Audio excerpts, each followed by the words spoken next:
cada 15 días somos el grupo GELEO, el grupo de lenguas y escrituras sobre Oriente, que somos un grupo así pluridisciplinario y pluriinstitucional.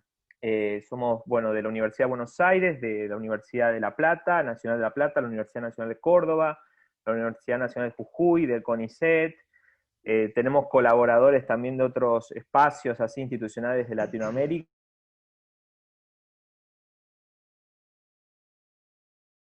Encuentro más en pandemia sobre, en este caso, sobre literatura egipcia. Así que, bueno, le cedo la palabra a Leila, así los presenta y no perdemos tiempo en esta introducción.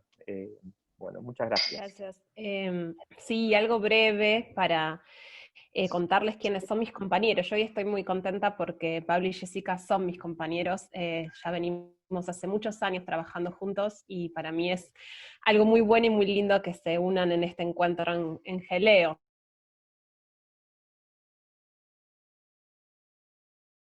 Bueno, en historia. Se graduó de la Universidad Nacional de La Plata, en Argentina, y ha hecho sus estudios de posgrado en relación a la literatura egipcia, ha estudiado un texto en particular, que son las admoniciones de Ipuber, y últimamente se ha especializado mucho en el Reino Medio y particularmente en las estelas en relación al sitio de Ávidos. Jessica también es profesora y licenciada por nuestra Facultad de Humanidades de la Universidad Nacional de La Plata. Estudia también los textos literarios del Antiguo Egipto, particularmente un texto que se conoce como La profesión es fértil, pero ella particularmente en relación a estos textos literarios con las autobiografías del primer periodo intermedio, que es lo que traen acá a compartir. Ambos dos han publicado muchos trabajos en revistas científicas, en libros, del libro de relatos del Antiguo Egipto, que se editó en el 2007 por Biblos,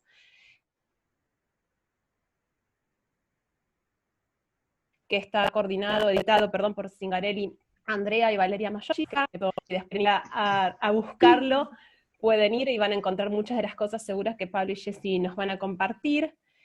Ambos dos son docentes, sí, universitarios en la Facultad de Humanidades, en la Cátedra de Historia General 1, que es el ámbito que nos reúne cotidianamente a los tres. También integran con algunos que están acá hoy en el encuentro el proyecto Mose, que es un proyecto en Luxor, Egipto. Todo esto lo que connota es que son personas que generosamente bien van a... No voy a hablar mucho más, solo decirles que estoy muy contenta que estén acá, que se los agradezco un montón y que tengo ganas de escucharlos, así que avanti. Bueno, muchas gracias por la invitación en una primera instancia, a todos ustedes por acompañarnos. Hoy vamos a hablar sobre las presentaciones de la literatura, tanto en las inscripciones del primer periodo intermedio, como en la literatura del Reino Medio. ¿Y cómo llegamos en realidad a esta situación? Paso a compartir la pantalla si empezamos la presentación. Cuando venía estudiando para mi tesis de licenciatura,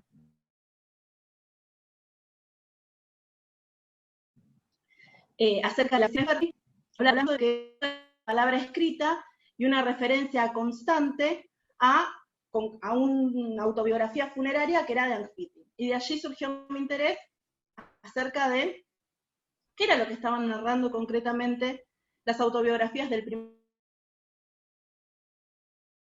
periodo intermedio y por qué eran tan importantes, entonces se le ponía el acento en esta importancia. Si tenemos que empezar a analizar, ¿sí?, estas autobiografías, debemos resaltar que son un género literario muy antiguo, están presentes inicios. Sin embargo, a lo largo de los años, y con el advenimiento de las diferentes dinastías, estos textos se fueron complejizando a la par que se fue complejizando el Estado, ¿sí? Gardiner define estos textos como textos sumamente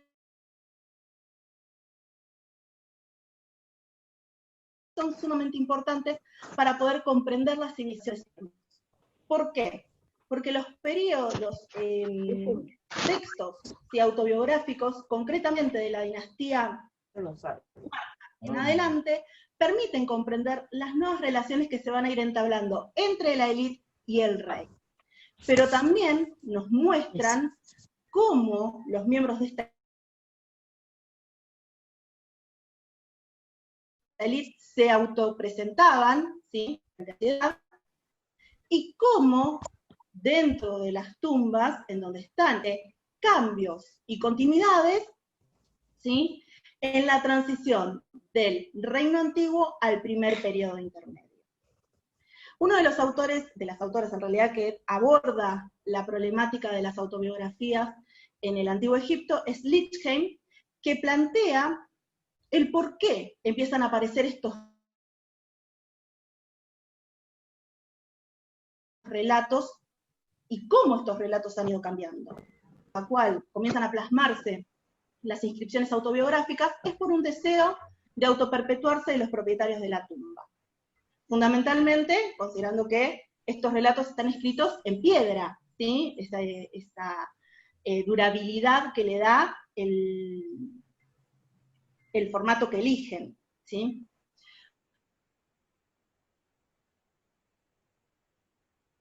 Que a medida que vayamos avanzando, les voy a ir mostrando cómo estos logros empezaron de ser meros esbozos a ir complejizándose cada vez más. Y por el otro lado, enfatizar todos aquellos atributos que llevaron a convertirse a ese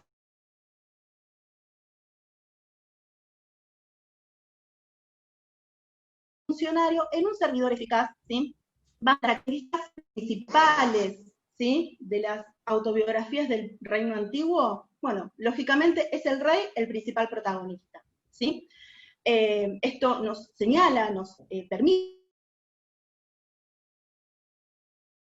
observar, ¿sí?, son una mansión de tal, se insertan en el discurso monárquico y permiten comprender la relación que existía entre el rey y las élites.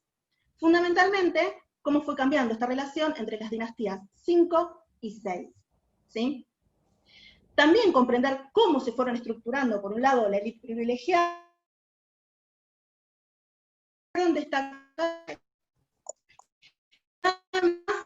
¿sí?, que responden a esta idea, ¿sí?, de dejar plasmado para la posteridad, recuerden que están inscritos en piedra, los logros, ¿sí?, que han logrado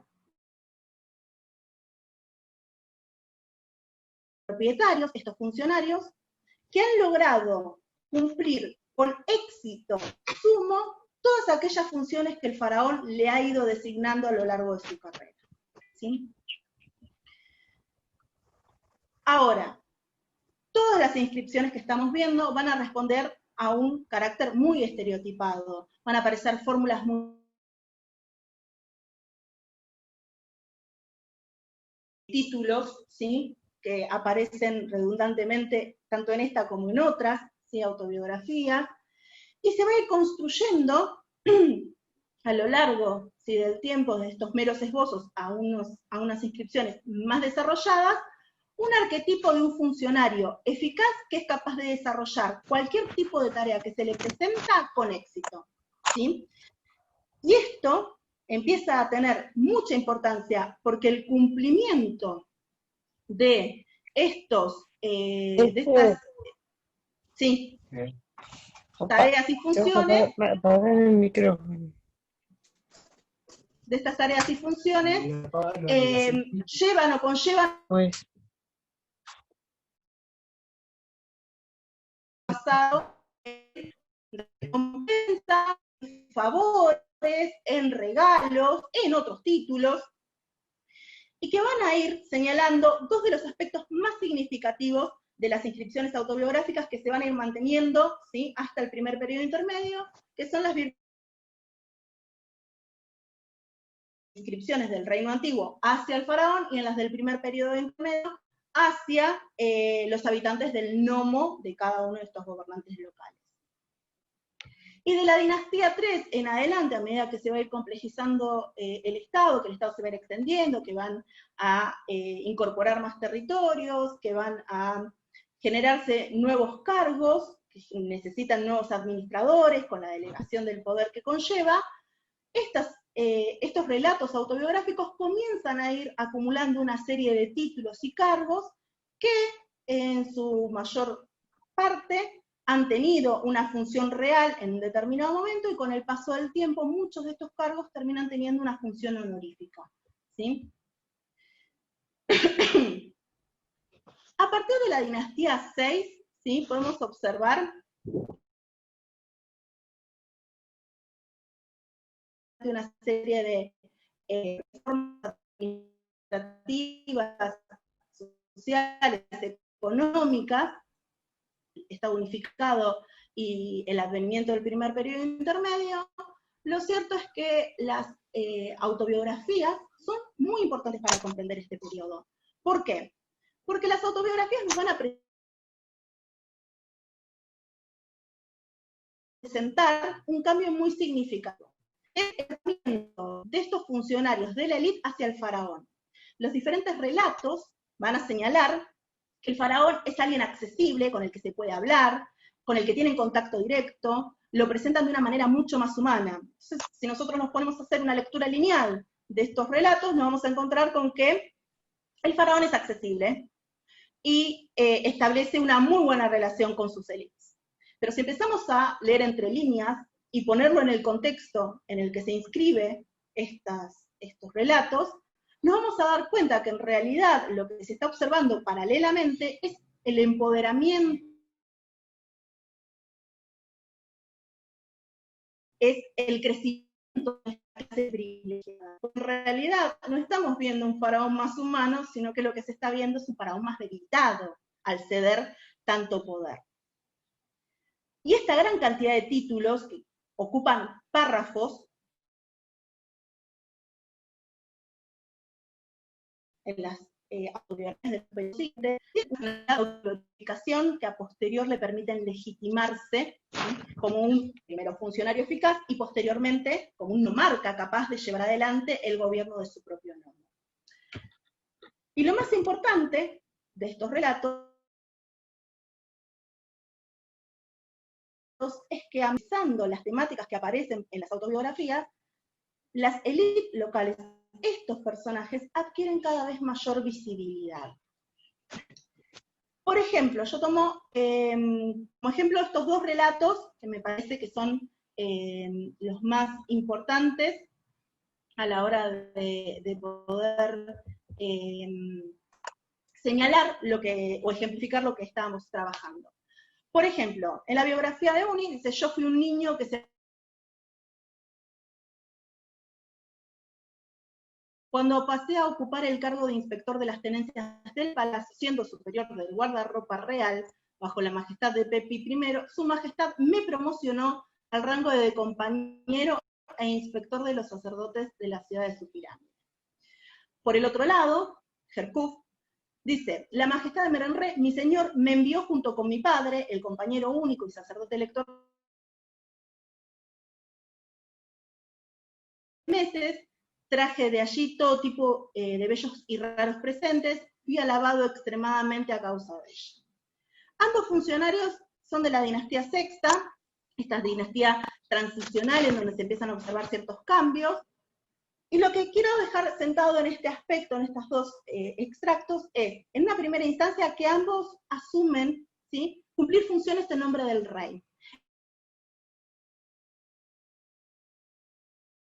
Es el rey quien los da, el rey y los funcionarios la cumplen a rajatabla, y encima de cumplir la rajatabla son alabados por esas tareas realizadas.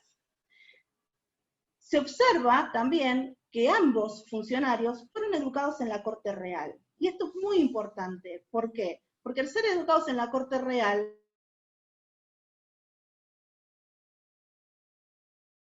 estos funcionarios después lo que van a transmitir es los valores, las ideas, ¿sí?, de esta corte faraónica, esta ideología faraónica.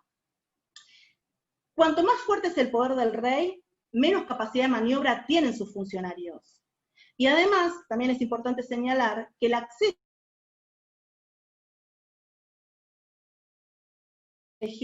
de la realeza.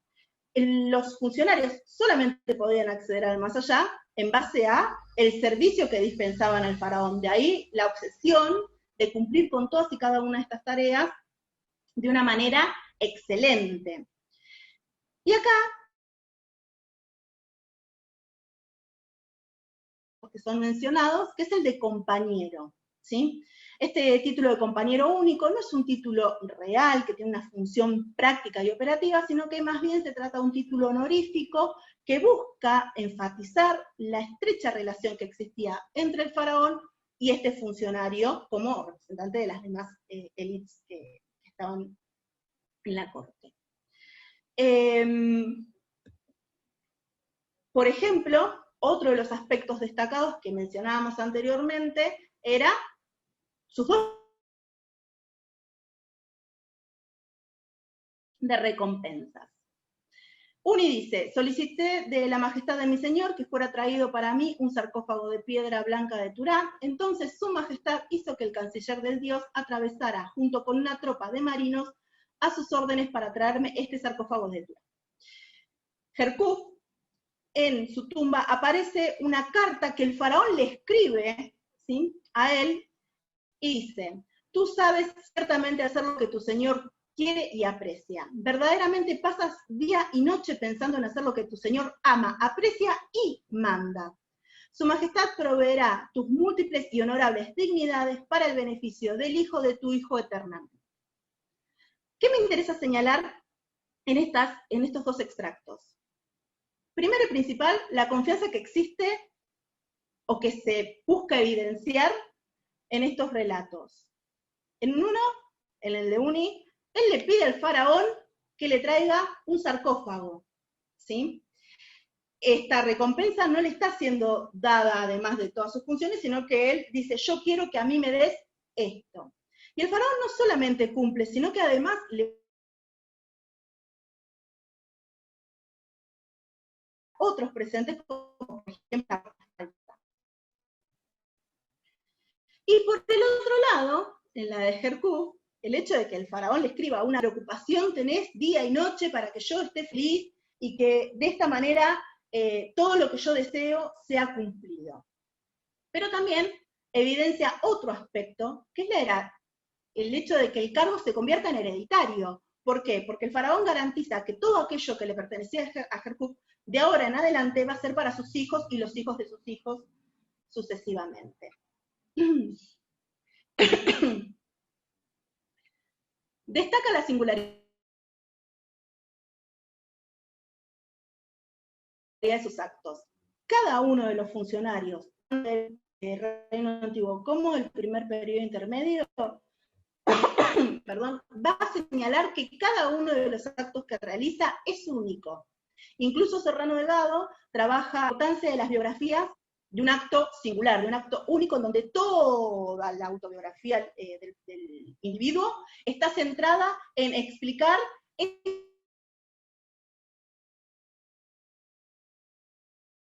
Uni dice, jamás se había hecho nada similar a ningún servidor, de manera que yo era excelente en el corazón de su majestad, de manera que yo era grato en el corazón de su majestad, de manera que su majestad tenía plena confianza en mí. Y por el otro lado, Jerkuf plantea más o menos lo mismo en relación a una de sus campañas. Su majestad me envió por segunda vez solo. Salí por la ruta elefantina y descendí. Traje productos de este país en gran cantidad, cuyo igual jamás había sido traído hasta esta tierra anteriormente. No pude constatar que hubiera hecho eso ningún compañero o jefe de intérpretes que hubieran ido a Sham anteriormente. Ambos relatos señalan no solamente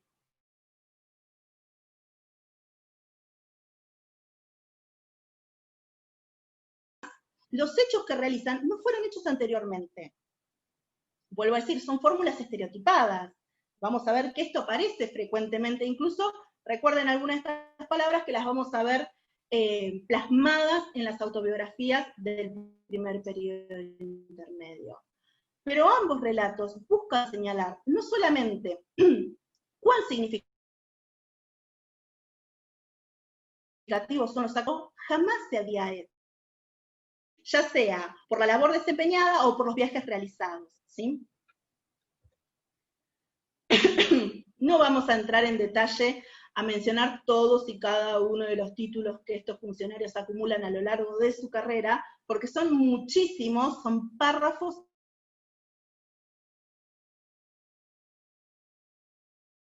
en esto, tienen una clara funcionalidad de autoglorificación. Entonces nos encontramos, ¿sí?, con algunos párrafos que me parece que son sumamente importantes para destacar cuán contento quedaba el faraón con la labor que habían desempeñado, que recibían alabanzas de su parte. Uni dice, por ejemplo, yo actué en todos los aspectos de acuerdo con aquello por lo que su majestad me alabó, y Herkuf dice, he llegado hoy de mi ciudad, he descendido desde mi nomo, construí mi mansión, instalé su puerta, excavé un estanque, planté sicomoros, su majestad me alabó. Todos y cada uno de estos funcionarios de la dinastía 3 en adelante van a ir desempeñando funciones en las diferentes esferas, administrativa, política, militar, religiosa. Pero a medida que van a ir avanzando, estas funciones se van a ir complejizando, ¿sí? Pero no solamente es una acumulación de títulos las autobiografías, no solamente contienen una acumulación de títulos, perdón, sino que también empiezan a aparecer un conjunto de cualidades morales, ¿sí?, que son convertidas en modelos arquetípicos a seguir por el resto de los funcionarios, en donde se van a destacar la rectitud, la honradez, la justicia y su correcto accionar. El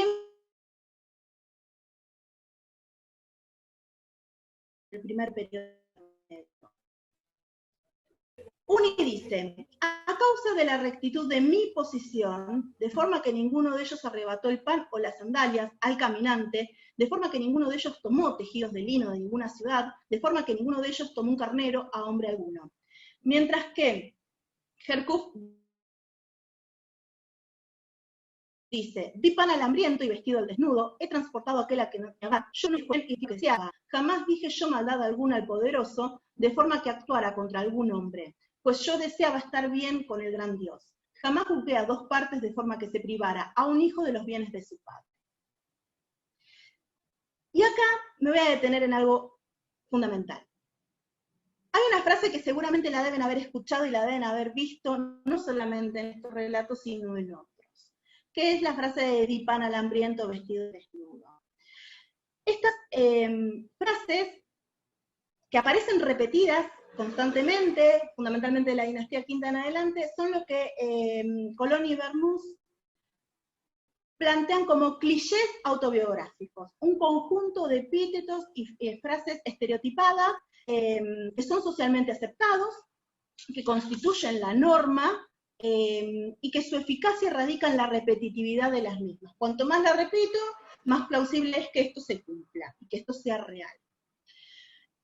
Esto es lo que Franke denomina como la fórmula de cuidado. Es una fórmula que aparece simplificada en el Reino Antiguo y a partir de las dinastías siguientes, 6, 7 y demás, ya ingresando al primer periodo intermedio, estas frases se van a ir ampliando y se van a ir complejizando y se van a ir incorporando muchas más cumplimientos del nomarca o del funcionario como proveedor. Ahora, estas frases no tienen un sentido autobiográfico en sí mismo. Esto no quiere decir que el funcionario haya hecho sí o sí esto, que haya ido a dar a cada uno de los habitantes del nomo o de la ciudad en la que habita un pan y un vestido al desnudo, sino que tiene una función más bien mágica, ¿sí? Y por el otro lado también el hecho de la justicia, de hacer justicia, de mantener el equilibrio y el orden. Y si bien en estas por ahí es visto como una cualidad,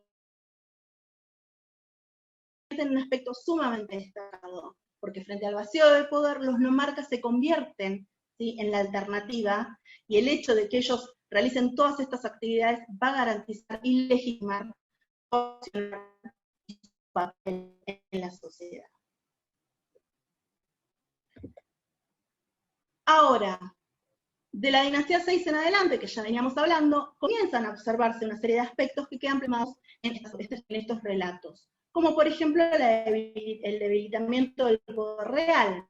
Malek plantea que la persona del rey dejó de ser intocable, y esto lo vemos en las distintas autobiografías, como por ejemplo los dos ejemplos que estuvimos trabajando recién, en donde se ve una clara cercanía entre el funcionario y el rey.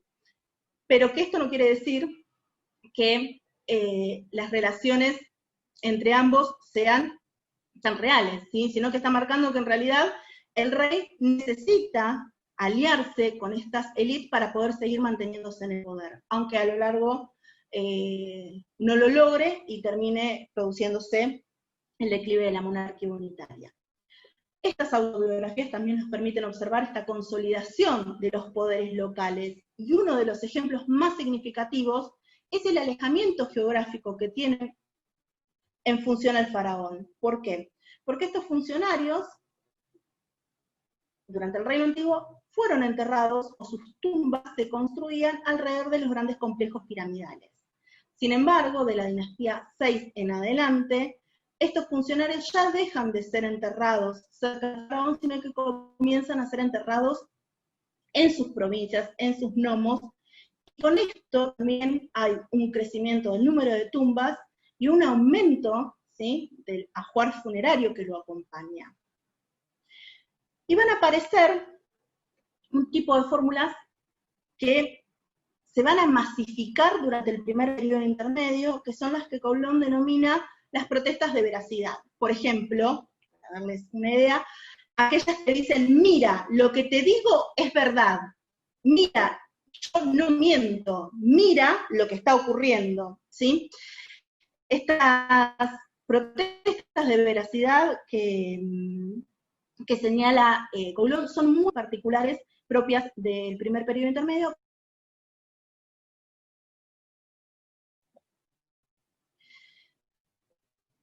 Y en base a esta descentralización política y territorial, en donde el Estado unificado y centralizado se disgrega, las autoridades locales van a emplear muchísimas estrategias a su disposición para poder cimentar y legitimar la base de su poder. Que son estas autobiografías que les veníamos diciendo, en donde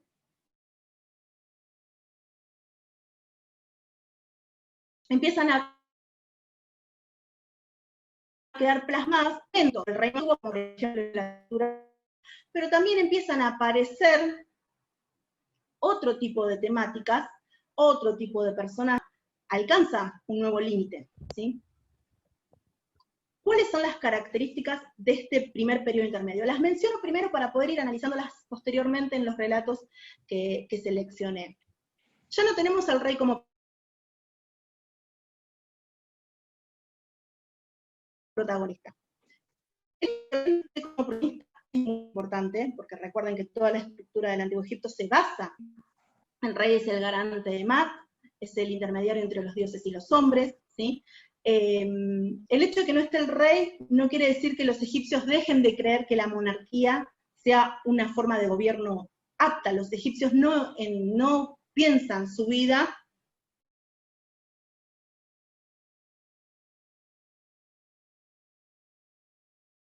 bien.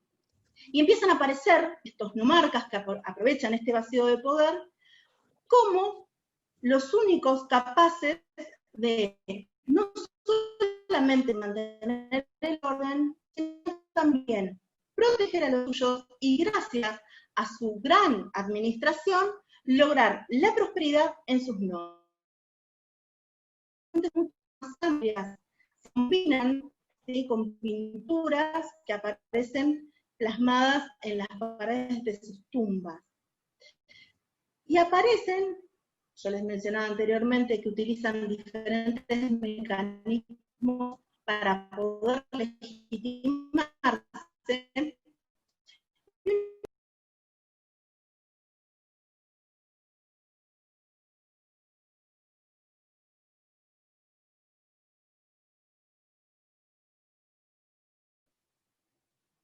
Y acá me voy a detener en un aspecto muy importante, que es un extracto de la biografía de Anfiti de Moala, un nomarca, que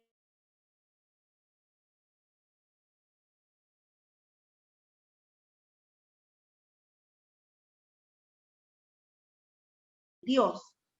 Dice, Horus me llevó al Nomo de Tfu para restablecerlo, y yo lo hice, ya que Horus deseó hasta allí para restablecerlo. ¿Qué es importante señalar de esta oración? Bastante cortita, pero que contiene mucha información. 1.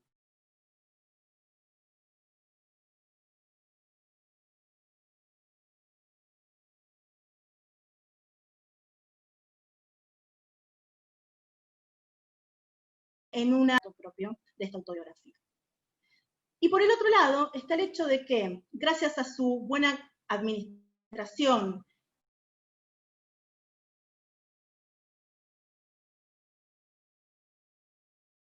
le permite mantener de guerrero, proveedor y demás, todas estas cualidades hacen que Dios lo elija específicamente a él para que lleve el orden y la estabilidad a otros gnomos. No es su propia ambición, no es la ambición personal de este monarca la que lo lleva a querer expandir su área de influencia, sino que lo hace pura y exclusivamente porque el Dios pide, ¿sí? Él cumple de manera eficaz con esto. Ahora, estos nomarcas del primer periodo intermedio que dejan plasmadas sus autobiografías en las tumbas, no van a recurrir a elementos totalmente innovadores de la noche a la mañana, sino que se trata de un pueblo que ya comienza en la dinastía 6 y se va a ir complejizando fundamentalmente en la segunda parte del primer periodo intermedio. Pero lo que vamos a observar es que estas autobiografías del primer periodo intermedio van a retomar el protocolo seguido por los altos funcionarios del Egipto. Habíamos hablado que podían tener una función real o que en tiempos, ¿sí?, de estos nomarcas del primer periodo intermedio ya tener una mera función simbólica, pero que esta enumeración de los títulos lo convertía no solamente en una persona capaz, sino también en alguien que había demostrado a lo largo de los años cuán eficaz era. Y no solamente cuán eficaz era, sino cuán responsable, que constantemente iba subiendo de escalafón. Y también se empiezan a mencionar hazañas militares, porque la gran mayoría de las fuentes que después obtenemos son de la segunda parte del primer periodo intermedio, donde está este conflicto entre las guerras civiles, entre lo que es el nomo heracleopolitano y el nomo tebano, que finalmente terminan con el triunfo del nomo tebano y la posterior reunificación de las dos tierras e inicio del Reino Medio. También, recuerdo que decía anteriormente, destacan que estos actos son singulares. Esto mismo hacían los funcionarios del Reino Antiguo, esta idea de que su función era indispensable. Si nadie hizo lo que él hizo, entonces su lugar está ganado. En el Reino Antiguo se garantizaba el acceso al más allá,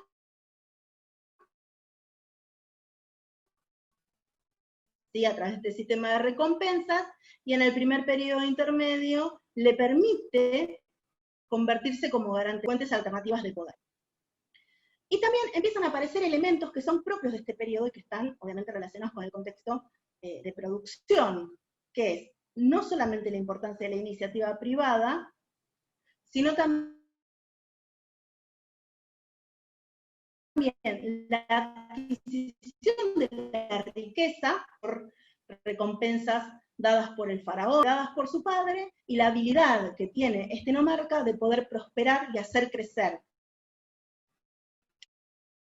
sus bienes en beneficio del nomo que gobierna. Un conocimiento público que busca. Yo elegí 3 autobiografías, pero las primeras 2 son estas, que es la biografía de Ketty y la de Anfiti, obviamente es uno de los más conocidos. Ketty dice, soy uno que renovó todas las ofrendas divinas, soy un favorito, soy uno fuerte con el arco, poderoso con su brazo. Soy uno muy temido por sus vecinos. Soy uno que está alerta a lo que se dice, uno tranquilo en tiempos de angustia. Soy amado del rey, cuyos funcionarios reconocen su eminencia. Y Angieti va mucho más allá y dice, yo soy la vanguardia de los hombres, yo soy la retaguardia de los hombres. Uno que encuentra la determinación cuando es necesario. Un principal de la tierra gracias a una conducta bien dirigida. Uno poderoso de palabra. Yo soy un bravo que no tiene igual. Yo soy la vanguardia de los hombres, la retaguardia de los hombres, porque nadie igual a mí ha existido ni existirá. Y porque nadie igual a mí ni nacerá. He superado en todo lo que yo he hecho en este millón de años. Obviamente, no solamente enfatizan, ¿sí?, su capacidad, sus virtudes, sus cualidades, sino que señalan que lo que ellos hacen no lo puede hacer nadie, ¿sí?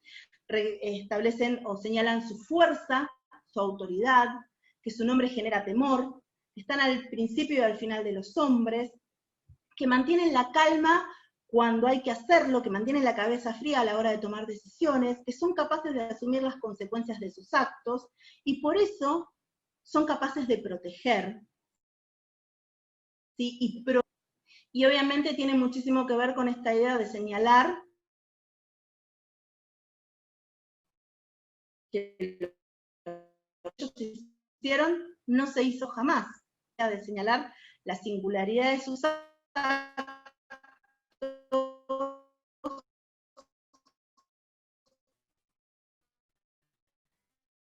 y también la preeminencia de los mismos.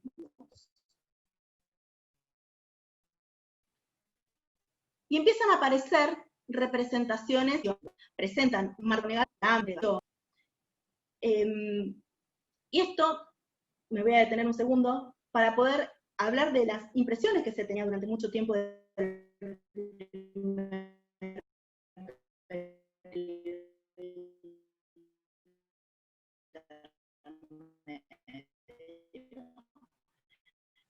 primer intermedio durante mucho tiempo fue considerado, y los llegaban, leían estas fuentes y decían, uy, en Egipto hubo hambruna, en Egipto hubo sequía, es un periodo de caos, devastación, inseguridad, llegan los extranjeros, hay un cambio climático. Entonces, este topos del desastre natural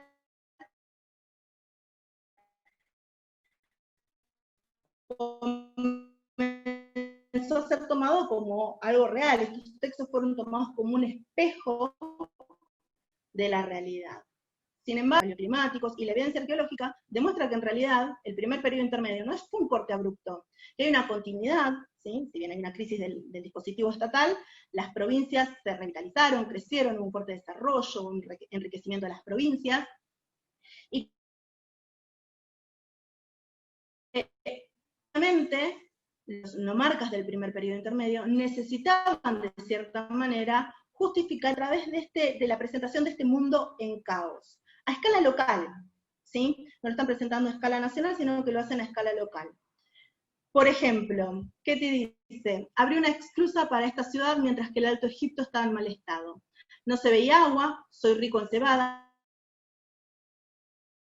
mientras que la tierra está en sequía.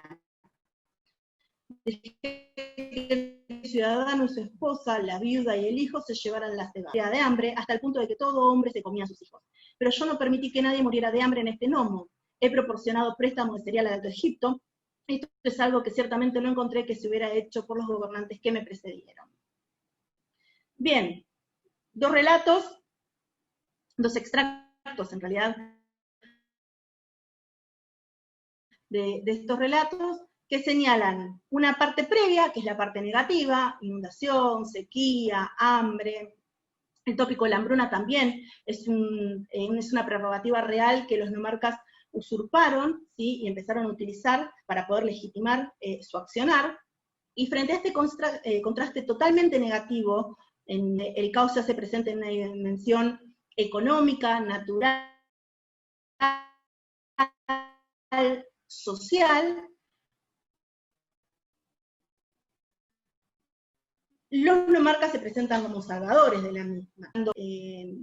ganado que paste libremente, que la gente se lleve, ¿sí?, el grano hacia sus tierras, pero también hay un rol muy importante que permite demostrar que ya estos funcionarios no se van a identificar, no van a construir su identidad en pos del dispositivo estatal, sino también en pos de los diferentes roles que van cumpliendo, ¿sí?, de nomarca. Y cuando Mfiti dice, todo el mundo se moría de hambre, hasta el punto que se comían sus hijos, no está queriendo decir que en realidad estábamos frente a una práctica caníbal y que los hombres se comían realmente a sus hijos, sino que marca con esta frase la inversión de las relaciones. Cuán mal estaba la situación que podían llegar a gracias a mí esto no ocurre. Gracias a mi accionar, gracias a mi administración efectiva en mi gnomo, yo logré que mi gnomo no pasara hambre y que los gnomos vecinos que estaban en crisis, ¿sí?, pudieran subsistir gracias a mi administración eficaz. Este topo, un gnomo próspero versus una periferia en caos, que es sumamente funcional a las acciones de estos nomarcas. Y como mencionaba, en base a la idea de las protestas de veracidad, cuán importante era para los funcionarios y para los nomarcas del primer periodo intermedio enfatizar que ellos habían logrado proteger y emitir justicia, acá hubo un cambio en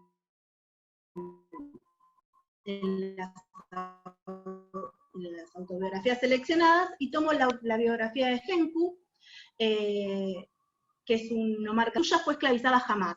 He dado comida a los hambrientos, he dado ropa a los desnudos, he llenado sus bancos de arena con bueyes y sus pastizales con rebaños de cabra. Nunca privé a un hombre de su propiedad. Y Anfiti dice, he dado pan al hambriento y vestido al desnudo, he ungido a aquel que no lo estaba, he calzado al que iba descalzo, he dado esposa al que no lo tenía, he alimentado a Jefat y Hermer. ¿Recuerdan que yo les decía que había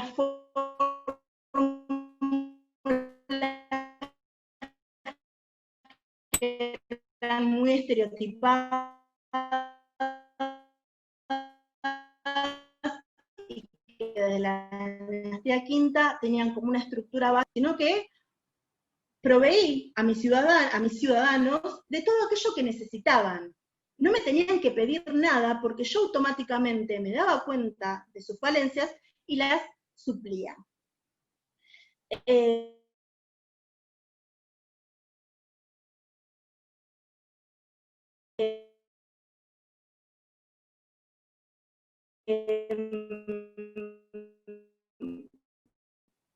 La idea de justicia, él no permite que nada, jamás, siendo avasallado por figuras de autoridad. Y esto es muy importante porque es una manera, ¿sí?, de legitimar su rol hacia abajo. Ahora el reconocimiento no se lo da el faraón, sino que el reconocimiento se lo da todo su pueblo, todos aquellos a los cuales el nomarca protege, provee y garantiza paz, estabilidad y prosperidad.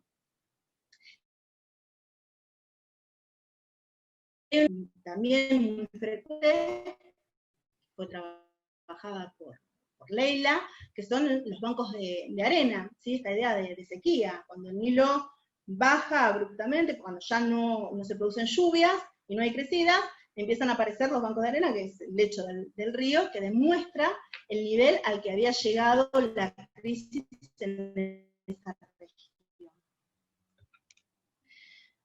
Ahora, frente a todo esto, que estas fuentes autobiográficas se convierten en un elemento que permite extraer una gran cantidad de información de un periodo que durante mucho tiempo se consideró una época oscura, una época en la cual no había ningún tipo de fuente, que se creía que era de caos, de inestabilidad y de crisis, ¿sí?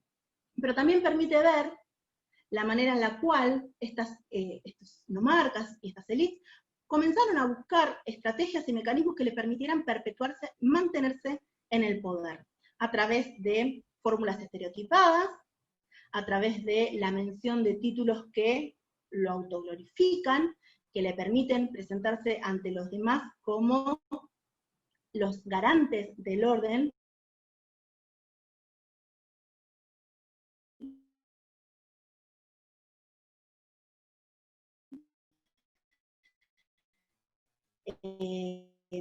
frente a una situación de más estos valores eran transmitidos de manera oral, y con la crisis del Reino Antiguo estos valores, estos principios tuvieron que ser retomados, resignificados y codificados por escrito, ¿sí? Y fundamentalmente un aspecto que es muy significativo, que es el hecho de que los nomarcas se dan cuenta de cuán importante es la palabra escrita como mecanismo de legitimación, elementos que después vamos a ver posteriormente en lo que es la literatura del reino, como un contraste frente a la acción salvadora de esta dinastía reinante, esta nueva dinastía reinante, que son los sucesores de la dinastía 11, la dinastía 12, donde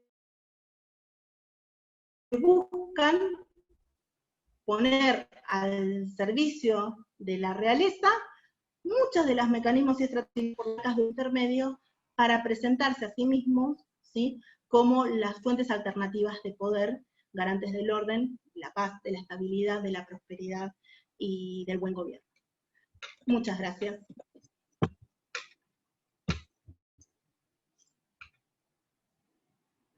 Buenísimo. Si hablé muy rápido, no, perdón, estuvo, bueno, me cebo. súper claro. Muchas gracias a vos. Si quieren, entonces le damos la palabra a Pablo y después reunimos las preguntas, ¿sí? Y seguramente haya muchos cruces ahí en esos.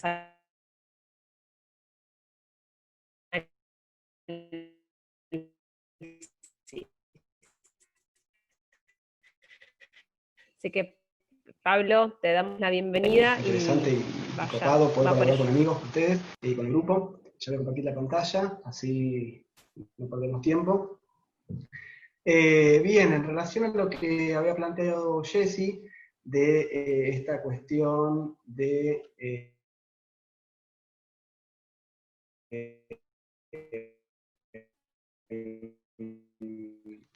cómo en el primer intermedio empiezan a hacer. Lo que a mí se me ocurrió para esta charla, también para poder complementarnos con ella, fue pensar cómo en estos textos literarios, en una serie de textos literarios que se desarrollan en el Reino Medio, aparecen más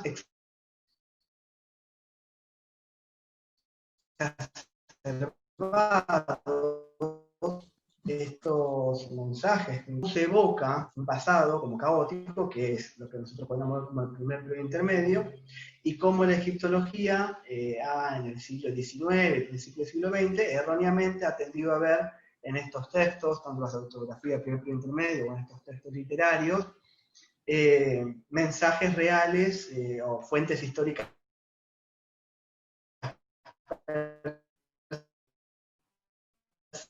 para poder reconstruir ese periodo como un periodo caótico. Pero bien, para ya entrar un poco en tema, luego de esta crisis política, institucional, que fue el primer intermedio, que bien plantea ahí Jessy en relación a las guerras civiles, con formaciones de poder y de territorialidad. Lo cierto es que con la dinastía 11, es una dinastía tebana, que llega al poder desde el sur, que no tiene sangre real, no tiene ningún vínculo con lo que sería la dinastía 10 heracleopolitana,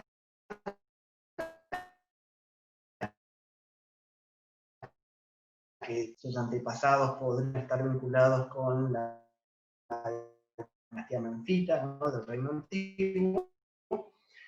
Luego de estas guerras civiles, lo que se conoce como Reino Medio, sobre todo con Mentuhotep II, que es uno de los faraones también modelos y que ha sido tomado como clásico para la memoria cultural egipcia, tanto en su figura como también en sus estatuas, en su forma de construir y demás. Sin ir más lejos, el templo de Der el-Bahari, famoso de Hatshepsut, está al lado de lo que fue el templo de Der el-Bahari de Mentuhotep II, entonces hay unos patrones ahí de identidad muy fuertes y arraigados. Lo cierto es que con la dinastía 11 los problemas civiles, porque obviamente bandos son los que ganaron y los perdedores, sigue habiendo temores, y recién será en dinastía 12 con la podríamos hablar de un Reino Medio consolidado, que no por ello significa que haya paz o que no haya problemas políticos, porque de hecho Amenemhat I tiene que trasladar su corte desde Tebas hasta Lish, por una cuestión de crear poder, de alianzas con otras élites y demás, y de hecho textos de Amenemhat o el propio Senado, entonces también ahí vemos que esa unificación no deja de ser del todo completa, ¿no? Como que sigue habiendo resquemores y problemas políticos entre élites y demás. Bien, el Reino Medio abarca la dinastía 11, 12 y 13, y es en este periodo, como bien estoy planteando y también mencionó Jessy, que esta dinastía nueva, tanto la 11 como la 12, no proceden de un marco institucional aceptado, y es por eso que tienen que apelar a nuevas formas de legitimar, tanto a las élites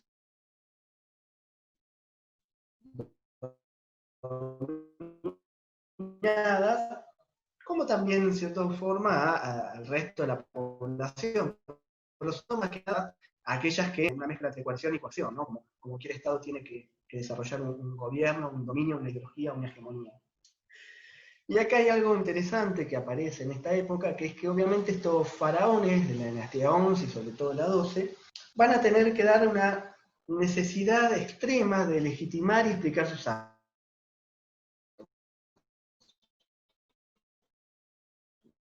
Diferente por ahí con los faraones de la dinastía quinta o cuarta, o Sufumba, y sus grandes monumentos. Acá hay un autor que es Asman, que es muy conocido ya por todos en este grupo, que plantea que estos faraones de la dinastía 11 y 12 van a legitimarse no ya recurriendo solamente a la violencia, que lo hacen en parte al principio, ¿no? Pero ningún Estado puede mantenerse en el poder por la violencia porque lleva al desgaste, ni tampoco lo van a hacer construyendo grandes obras monumentales o colosales, como habrían sido las pirámides. Sí siguen haciendo pirámides, pero de menor tamaño, sino que van a apelar a una nueva forma de legitimación, que esta nueva forma de legitimación es lo que se conoce como la literatura, ¿no? Esto que aparecen textos literarios o aparece una literatura que difiere de lo que serían las anteriores inscripciones, primero porque empiezan a estar escritas en hierático, ¿no? La escritura en hierático es una escritura diferente a la escritura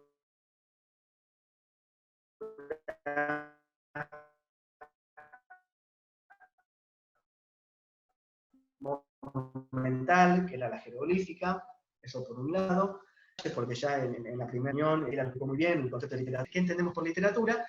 Pero lo cierto es que son textos donde hay ficción, hay intertextualidad, y hay una cierta idea de que ese texto hay un receptor de ese ¿no? Que no sabemos bien quién es el destino en distintos ámbitos, sobre todo en el ámbito más que nada cortesano. Lo cierto es que en el Reino Medio se empieza a desarrollar esta literatura como una herramienta política que va a ser inseparable de ese proyecto de reorganización estatal, ¿no? O desde mi punto de vista, yo podría decir que no puedo concebir ese proyecto de reorganización estatal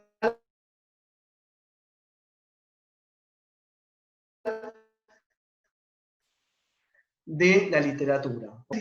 Podremos hablar de diferentes tipos de literatura, entrar en la cuestión de si hay géneros o no, es un tema que quedaría para otra charla y que es más complicada, acá hay cuestiones que exceden esta charla, pero podríamos hablar sí de tipos, ¿no? de literatura. Una literatura más bien narrativa, asociada con los cuentos, que los propios egipcios llamaban como Mederet Neferet, como palabras bellas o bellas palabras, ¿no? Que podemos asociar con el cuento de Sinué o el cuento del náufrago. Después tenemos otro tipo de texto literario, que son las enseñanzas o las instrucciones, las llamadas Sebaít, de las que más famosas son las enseñanzas de Amenemhat I, enseñanzas de lealtad, etc., que generalmente son enseñanzas de un ser superior, generalmente son de un faraón a un hijo, o de un padre a un hijo, donde se enseñan los modales que uno debe respetar en esa sociedad cortesana. Y la última, el último tipo de literatura, que es el que a mí me interesa, porque es donde más aparece lo caótico, no porque en las otras cuestiones, en los otros tipos de literatura, en la narrativa o en las instrucciones,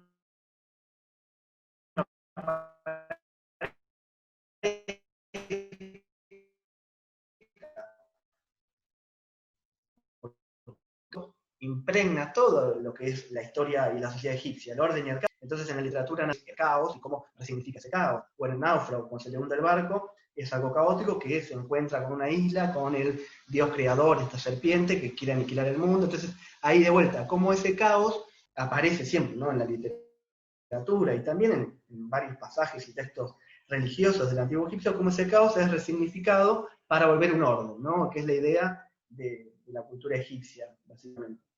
Pero sobre todo,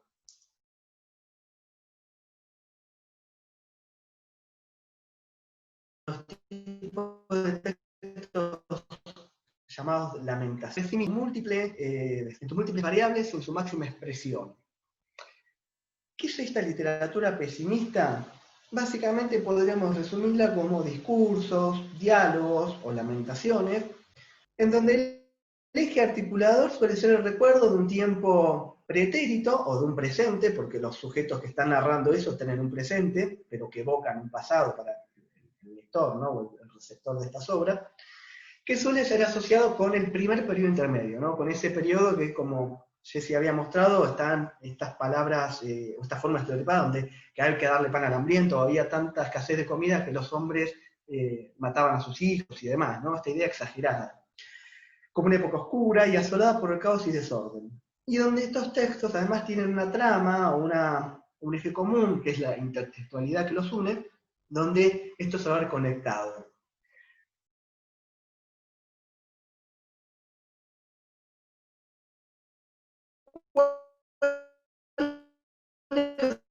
Son los exponentes de esta literatura pesimista, argumentos, pero lo digo brevemente. Preparado con su base, frente al estado calamitoso en que se encuentra Egipto y su tierra, sufre y hace una especie de diálogo con su va, ¿no?, que sería como esa especie de espíritu interior, mal del cuerpo, donde dialoga con este va acerca de para qué voy a seguir viviendo en un mundo donde todo está mal, donde los hermanos se matan entre sí, donde no hay guerra, está seca, donde no puedo cultivar, donde lo único que la verdad hasta incluso llega a cuestionarse este sujeto si realmente las creencias más allá existen, porque en un momento afirma, el Baal todo el tiempo le está diciendo, bueno, mantenete y aferrate a la vida, que es lo más lindo que hay, y él le dice, ¿de qué sirve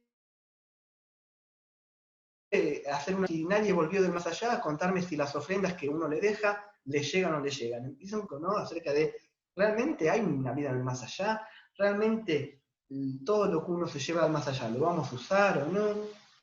Y empieza también ahí a divagar sobre la posibilidad de suicidarse, de quitarse la vida frente a este caos que asola Egipto.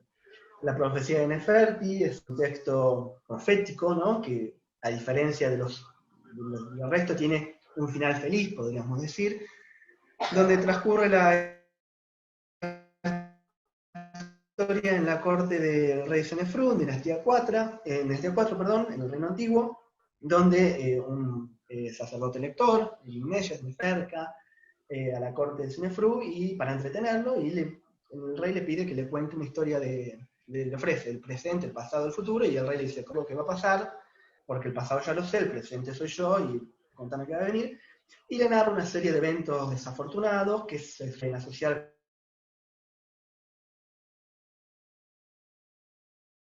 con el primer intermedio, donde obviamente la tierra va a estar desunida, ese caos vinculado con lo que va a ser la figura de Amenemhat, que va a ser el restaurador o el que va a unificar las tierras en dinastía 12. Las admoniciones de Cuber es otro de los textos también, la de este caos que asola la tierra, es un sabio, un sujeto que no se sabe mucho, no tenemos ni principio ni final de este texto, pero claramente es un sujeto que llega a la corte de lo que podríamos pensar en un faraón, o un dios creador, porque le llama el señor de todo, y le reprocha del estado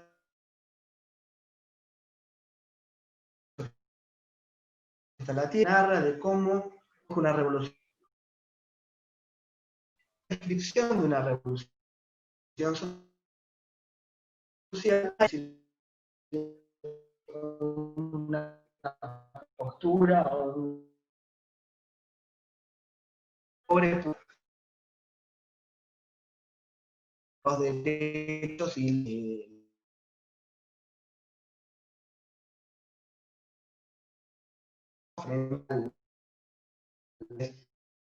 el saber y todo bueno mundo y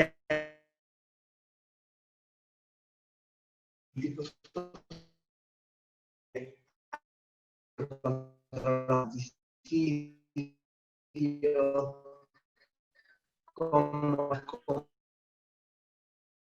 comida,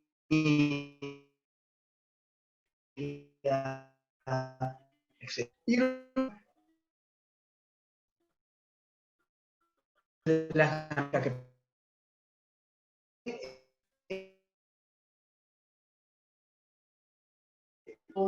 triste cuando palabras, cuando no hay una dice, lo que ya no hay nada que innove, sufre un creativo, un innovador, que afligen a su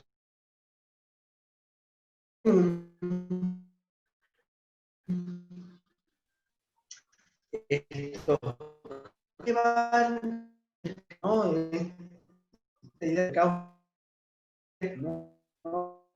Que amar de la vida, el caos como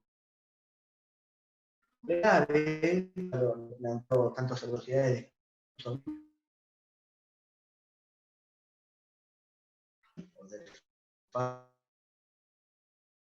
es la grande de el rey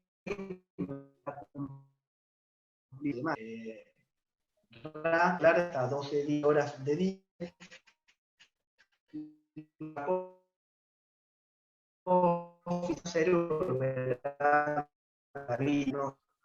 entonces con lo que se ve que aparece político que hizo tomar algún características esto de trabajar un poco con ello. Estos abundan en, como recién me contaba, cascos de arena, ¿no? De la sequía, o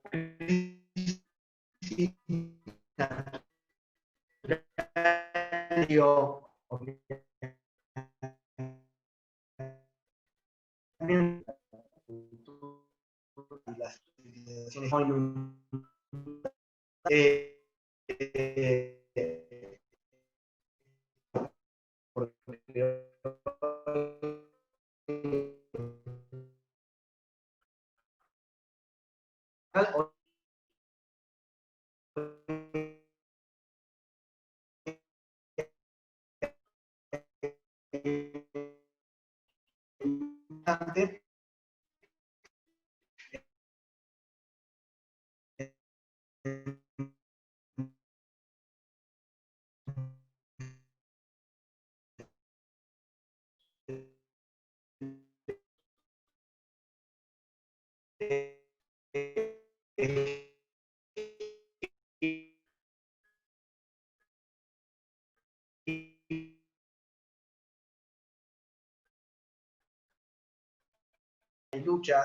luchas también con invasores extranjeros, sobre todo asiáticos, de la zona del delta.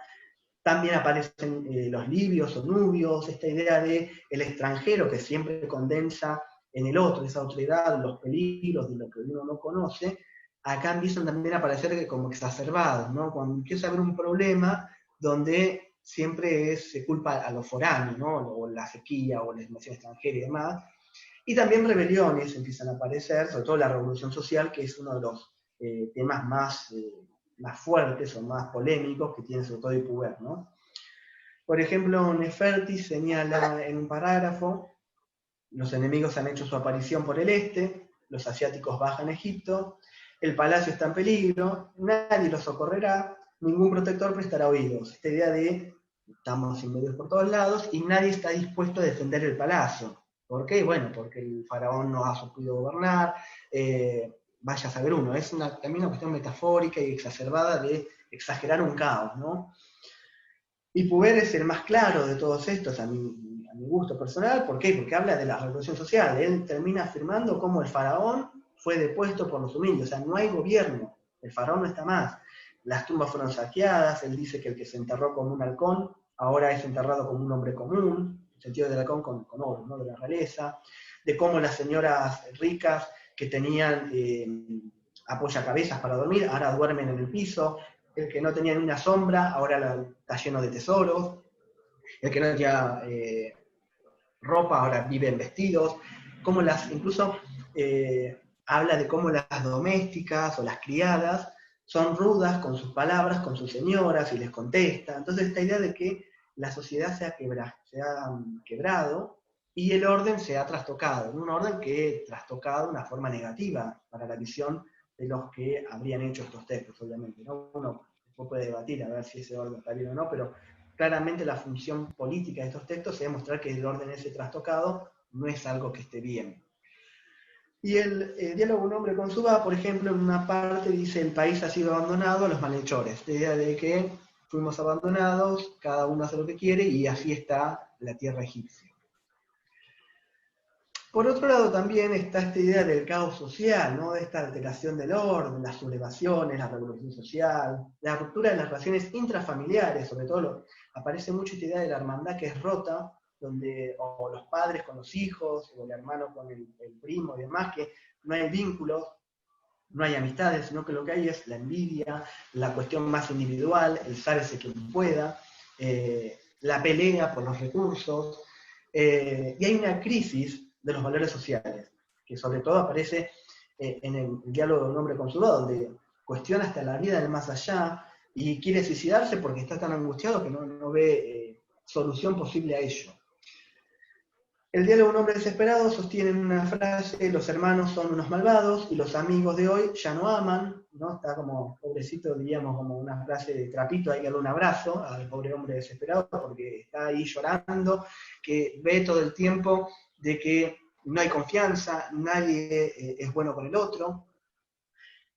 A que Perrazener dice: los corazones son codiciosos, aquel que da órdenes es aquel a quien se daba órdenes. Esta idea también de cómo se da vuelta ese orden, ¿no? De esto, de que aquel que da órdenes es a quien que antes le daban órdenes, esta idea que el mundo se trastocó.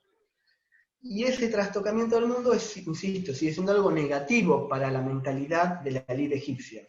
Por una cuestión lógica: si uno tiene privilegio, no quiere perderlos, es una cuestión lógica, más allá de que uno dice: ay, estaría bueno que el mundo sea distinto. Sí, uno porque no tiene esos privilegios. Si tuviera esos privilegios, y no sé si no quisiera perderlos. Es una cuestión de clase también ahí, que está expresada en esta cuestión de Ipuwer, de Perrazener y demás. Es la élite que ha perdido algo y llora por eso que perdió, y lo ve ese desorden como caótico. Y sobre todo Ipuwer, donde dice: mira, los hombres pobres se han convertido en hombres ricos, y toda esta exacerbación de mostrar cómo el antes y el ahora, ¿no? El que tenía esto ahora no lo tiene, y el que no tenía tiene esto. Y por último, hay un caos personal, ¿no? Que es este caos que más se puede ver en el diálogo desesperado, esta idea de la introspección, de analizar qué pasa, qué sucede, cómo pensarse a sí mismo, cómo pensar ese sujeto en una sociedad, qué pasa en esa sociedad que hace que un sujeto termine rescatando lo que es el individualismo, la crisis psicológica, los conflictos internos que tiene sobre todo el hombre desesperado con su va, a ver qué hago, cómo puedo seguir viviendo en un mundo que me apena, me duele.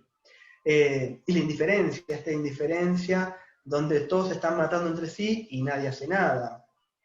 Paréntesis entre medio. Mucho de lo que es el mundo actual nos dista, ¿no? De la indiferencia, el individualismo, la crisis psicológica, el conflicto interno. Hoy asistimos a algo, bueno, desde que el hombre es hombre, asistimos a eso también, ¿no? A esto del individualismo, la indiferencia, de no mirar para el costado y mirar siempre el mismo ombligo, bueno, todas estas cuestiones. Y acá, por ejemplo, el diálogo de un desesperado se plantea, tiene muchas entradas este texto con esta frase que es ¿a quién hablaré hoy? ¿No? Como que él se pregunta, ¿a quién le voy a hablar hoy? Si a nadie le interesa lo que yo opino, a nadie le interesa mi opinión, es un mundo individual, un mundo indiferente. Nadie se acuerda del pasado, nadie ofrece auxilio a aquel que solía hacerlo. Que Parracener sostiene, mi sufrimiento es largo y pesado, claramente es un sufrimiento que es, también paréntesis de promedio. A estos personajes no está bueno encontrárselos un domingo a las 7 de la tarde porque te terminan de pegar un corchazo, no son nada alentadores, son demasiado pesimistas. Y por último, Ipuwer, si tan solo fuese el fin de la humanidad, sin más concepciones y nacimientos, ya en un momento Ipuwer está harto de ese mundo, de esa revolución social, de ese desorden, y dice, bueno, ¿por qué no se termina el mundo y ya? Son lindos textos también para pasar esta pandemia, a la que lo estoy pensando, ¿no? Esto de que no, ahora ya está pasando en todo, pero siguen esta temática de hay que hacer algo porque no se aguanta más. Bien, y acá es donde a mí me interesa analizar estos mensajes o metamensajes que tiene esta literatura pesimista. ¿Por qué? Porque acá, como dije antes, hay una exacerbación obviamente notable de ese caos. Uno no niega que haya habido ciertos caos social, político, porque obviamente hay una guerra civil, pudo haber habido una crisis ecológica, pero el mensaje literario o la representación literaria de ese caos está exacerbado al 100% en estos textos. Y tiene una clara función, que es una función de ver ese recuerdo o esa imagen de un caos como un recuerdo político. Hay una clara relación, esto ya lo plantea Assmann, entre recuerdo e historia con fines legitimadores, ¿no? Y esto también puede ser aplicable no solamente a Egipto, sino a múltiples instancias de la historia de la humanidad, donde siempre se ha utilizado y abusado de la historia para legitimar ciertas realidades, ciertos presentes. También se ha debatido acerca de la cuestión subversiva de esta literatura. ¿Y por qué digo esto? Porque varios autores, sobre todo uno de los que más he trabajado es Richard Parkinson, han mencionado, bueno, a ver, estamos en presencia de una literatura subversiva, porque es una literatura que claramente cuestiona las creencias del más allá, plantea que hay una revolución social, que más allá que la condena, uno podría decir, bueno, pero deja en el imaginario la posibilidad de pensar un mundo donde el que no tenía ahora tiene, y eso ya es peligroso ya para una élite que quede pensado. También por algo, no acá hay hipótesis, ¿no? Porque tampoco podemos comprobarlo, no es casual y no es curioso que este tipo de relatos, este tipo de textos, nunca más aparezcan en la literatura egipcia, son claros de este periodo, del Reino Medio. Hay algún paralelismo con algún texto de época tardía, ¿no? De la baja época, sobre todo que profetiza la llegada de Alejandro Magno como salvador luego de la dominación persa, como la del alfarero, o el oráculo del alfarero y demás, pero ya no aparecen más estos tipos de narraciones con tanto contenido político, social y con tantos mensajes subversivos, podríamos decirlo. También puede ser, porque vuelvo a insistir, de estos relatos solamente se han encontrado una única copia, o en su mayor de los casos, una copia de algunos fragmentos, no son textos que abunden en demasía en general. También por ahí porque no se han encontrado, y bueno, la otra hipótesis cae por sí. Pero no es curioso también que no se hayan hecho, por lo menos hasta ahora no se han encontrado muchas copias, porque también los mensajes que están ahí dando vuelta tienen que estar como contenidos, podríamos decir, no pueden quedar librados al azar a una libre interpretación. Y entonces acá lo que plantea Parkinson, y yo estoy en coincidencia con lo que él sostiene, es que en realidad no es una literatura subversiva esta, sino que todo lo contrario, es una literatura que viene a reafirmar valores. ¿Por qué? Porque termina actuando como un mecanismo de defensa y legitimación de un orden. O sea, legitimamos el orden por el desorden, por así decirlo. Y hay una función política de esta legitimación, que es la de cuestionar a la élite gobernante. ¿Por qué? Porque si estamos todos peleados, sería el metamensaje, si seguimos con las disputas entre nomarcas, entre las élites de Tebas, las élites de Memphis, las élites de Ávidos o donde sea, lo que estamos generando es obviamente que ese Estado tenga limitaciones y que ese Estado tenga problemas. Entonces, ¿Cómo hacemos que nos legitimamos y cohesionamos? Bueno, en las cortes donde se leerían estos relatos, creamos un discurso donde mostramos cómo sería un mundo si el faraón no tiene los poderes que tiene que tener, o si el faraón no tiene la fuerza que debe tener, o si no existe un Estado. Porque incluso Ipuber llega hasta eso, hasta pensar lo que sería un mundo sin un Estado. Un mundo que no es gobernado por el faraón, sino por los humildes. Y ese mundo es el caos. Entonces terminan acá actuando como textos que vienen a cuestionar a la serie diciendo, tenemos problemas, lógico, como cualquier élite política, pero más vale unámonos, porque si no, parafraseando a Martín Fierro, nos devoran los de afuera, o no, incluso no los de afuera, sino los propios internos también. Y acá también, para mí fue clave a la hora de pensar estos textos, estos relatos, las lecturas que hice de un antropólogo y filósofo francés, que es Georges Balandier, en un libro que a mí me pareció clarificador y muy interesante, que es El desorden, se llama, donde él analiza en diversas etapas y estadios de la historia de la humanidad cómo se puede domesticar un desorden mediante la creación de discursos y la ficcionalización de un caos. Que en este caso aplica a la perfección para lo que es la literatura egipcia y estos textos. También, como por ejemplo en la Edad Media, lo que era la Inquisición, o la quema de brujas, esta idea de que la bruja que es lo satánico o el enemigo que hay que domesticar, entonces mediante la amenaza de que están las brujas, uno puede generar un orden y demás, y lo aplica también a cuestiones del siglo XX, como las pandemias, sobre todo él lo analiza, el temor que se generó en la década del 80 con la pandemia del HIV, y todo eso como generó también ciertos temores a cierta, obviamente sobre todo a la comunidad homosexual, pero también a cierta cuestión del libre sexo, el sexo sin protección, el libertinaje y demás. Bueno, él analiza por múltiples lados, que es sumamente interesante, pero que lo podemos pensar también para esta literatura pesimista egipcia. ¿Por qué? Porque acá se está domesticando un desorden. Yo planteo una revolución social, planteo un mundo trastocado, y mediante eso yo lo estoy domesticando. Y para eso también apelo a otro autor que también fue muy importante para mí para poder pensar estas ideas, que es Raymond Williams, en su obra Marxismo y Literatura, donde él habla de las nociones de elementos residuales y cómo cuando se incluyen elementos residuales en parodias, o en la literatura, o en obras de teatro, o en ficciones, se termina domesticando ese problema. ¿Y a qué va con esto? Él sostiene que lo potencialmente peligroso termina exorcizado, domesticado y contenido al ser incluido en parodias, ficciones literarias que terminan, por otra parte, reforzando por oposición el rol del Estado, o el apego a los valores de un Estado, de una sociedad, de una élite, valores religiosos, lo que sea. Y en este caso, mediante la oposición de mostrar un mundo trastocado y en caos, se termina legitimando la necesidad de tener un Estado. Porque en definitiva eso es lo que muestran estos textos literarios.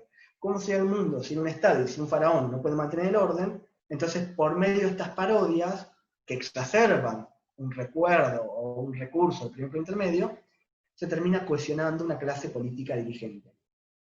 Que esto también, vuelvo a lo mismo, esto de las nociones de elementos residuales es aplicable en múltiples aristas y en distintos momentos. Uno puede dar millones de ejemplos de cómo ciertas ficciones, o ciertas novelas, o ciertos programas, o películas, hay veces que terminan incluyendo a esos personajes que son juzgados o criticados por la sociedad dentro de parodias para que ese elemento que la sociedad, de comillas, le teme, termine siendo domesticado.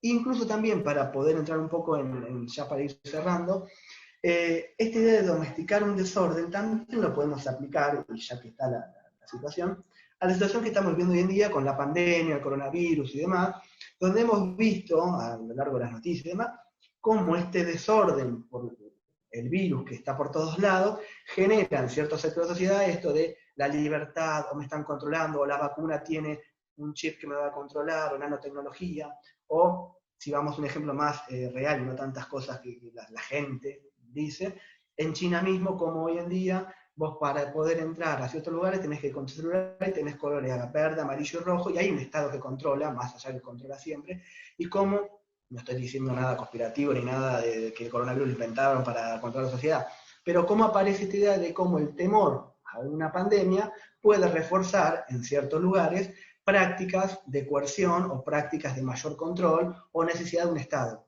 Y lo pongo de una vuelta acá a lo que es la Argentina, como con la cuestión de la pandemia, muchas personas y muchos sujetos y muchos sectores sociales se dieron cuenta de lo importante que era tener un Ministerio de Salud o lo importante que era tener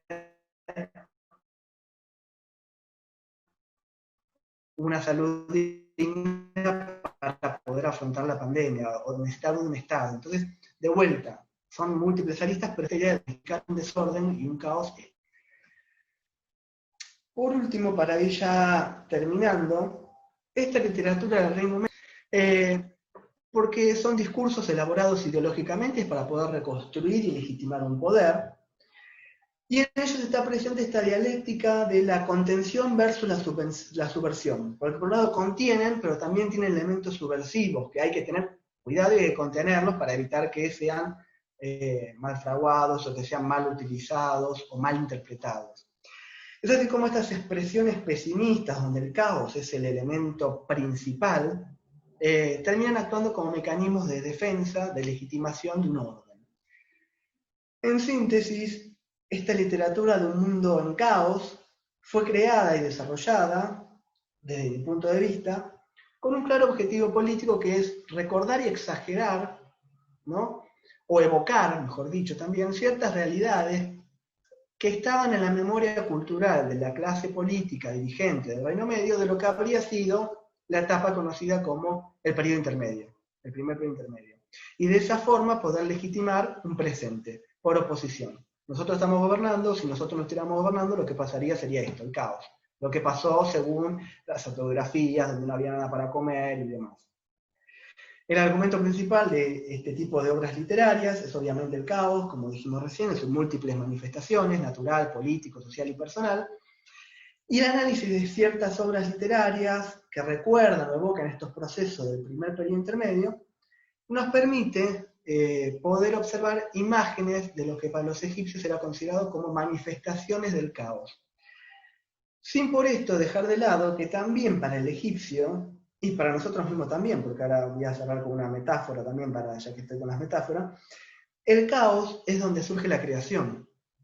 Cuando no había nada, estaba Nun y las aguas primordiales, y es a partir de ese caos que surge la creación. Y entonces el caos tiene eso, que es necesario para que haya un orden y para que haya una creación también.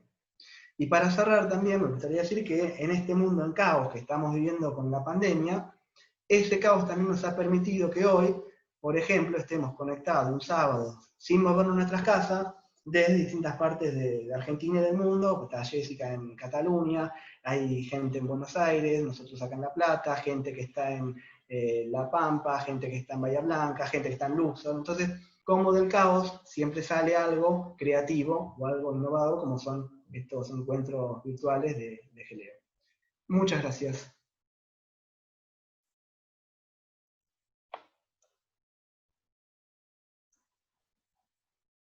Bueno, muchas gracias a Pablo y a Jessica por esta charla en pandemia. Y vamos a abrir ahora a la sección de preguntas, comentarios, pero bueno, muy, muy contento con la charla, así también con muchas preguntas, porque la literatura egipcia da para pensar en el contexto en el que estamos hoy. Más allá de la ficcionalidad o no. Y el cruce con la actualidad y ese mensaje esperanzador del final, ¿no? Cómo nos sirve para repensar lo que estamos pasando ahora. Está muy bueno. Dejamos entonces las preguntas. Las preguntas. Había una que le había pasado en privado Ignacio y yo se la mandé directamente a Jessica. ¿Querés tomar esa, Jessy? Dale, te leo la pregunta. ¿Querés primero? Dale. Dale. Bien, porque busco. Dice, Sí, en los textos del primer periodo intermedio hay relatos sobre la guerra y los nomarcas que se adjudican victorias bélicas. Sí, hay referencias a conflictos bélicos, es más, y Anfiti, en la inscripción número 7 de su tumba, hace referencia al enfrentamiento que tuvo contra Tebas. ¿Sí? Recuerden que Anfiti es este nomarca que está, o que gobierna bajo las dinastías 9 y 10 heracleopolitana, que son las que se enfrentan al avance del nomo tebano, ¿sí? Habla del combate contra Tebas, de su tropa de fieles, del triunfo, de cómo llegó a una tumba, digamos, las referencias al conflicto están, no tanto más allá de sus hazañas militares, lo que buscan destacar es que durante ese conflicto, durante ese periodo de guerras, de crisis, ellos han logrado mantener la estabilidad en su nomo y que nadie sufriera hambre, pese a que había guerra.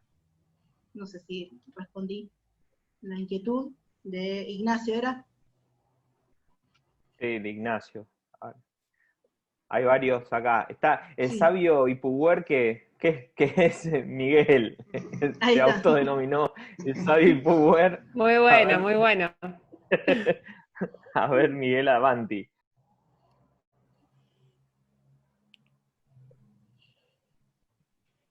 El audio. El audio, que yo tampoco, yo lo había silenciado. Ah, Miguel.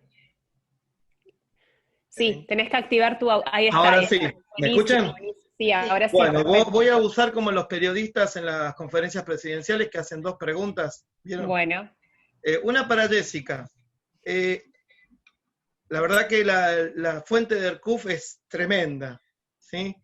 Pero mi pregunta es, siendo tan buena para tu argumento, ¿por qué no nombraste justamente esa, en la misma, creo que es la misma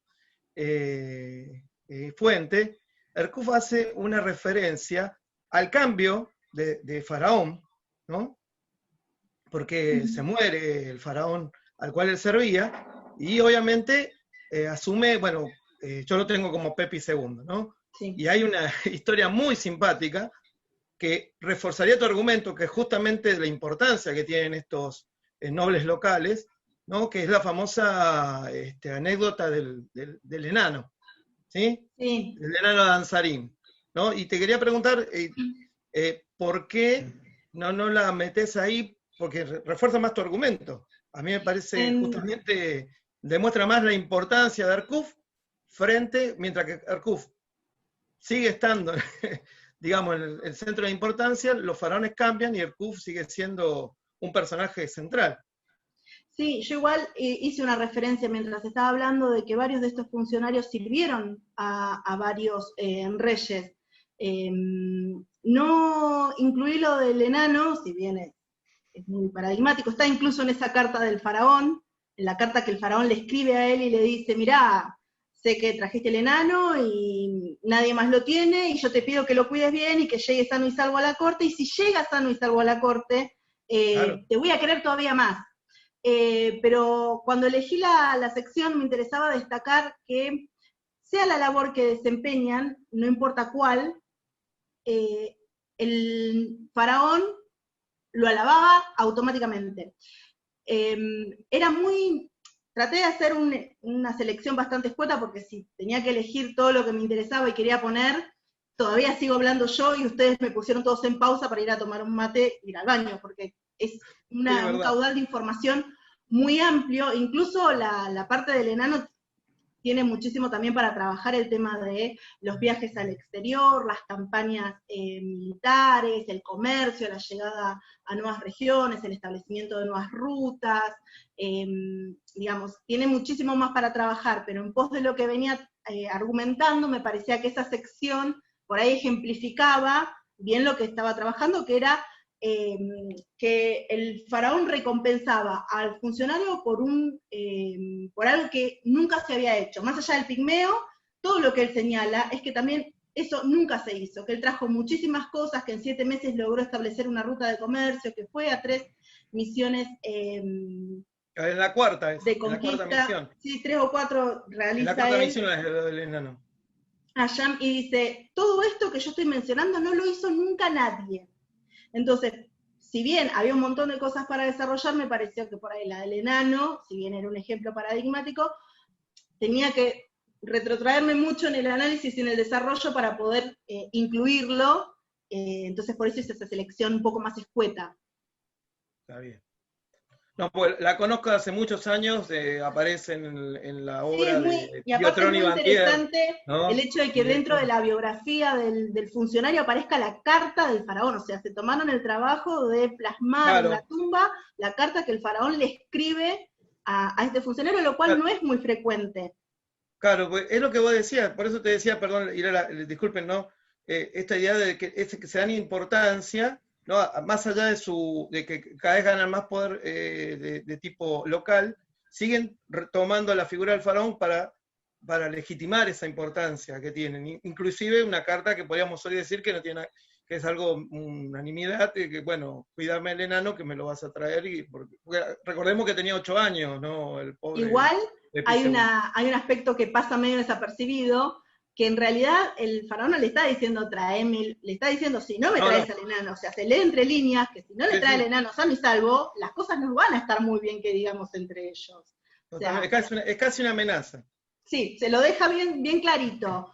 Todo genial con vos, pero acá el enano sano y salvo. Buenísimo, buenísimo. Perdón, no, disculpen, iba a hacer una pregunta para Pablo. ¿Puedo seguir o dejo? Bueno, dale y después leemos las que están dejando en el chat. Disculpen. Pablo, buenísimo lo de Ipuer. A mí Ipuer me parece me hace una especie de Tocqueville, ¿no? De la, ¿no? Del antiguo Egipto, ¿no? Digamos, por lo preciso que es en la crítica. Pero tengo una consulta porque vos hiciste mucho hincapié en el relato pesimista de esa etapa, ¿no?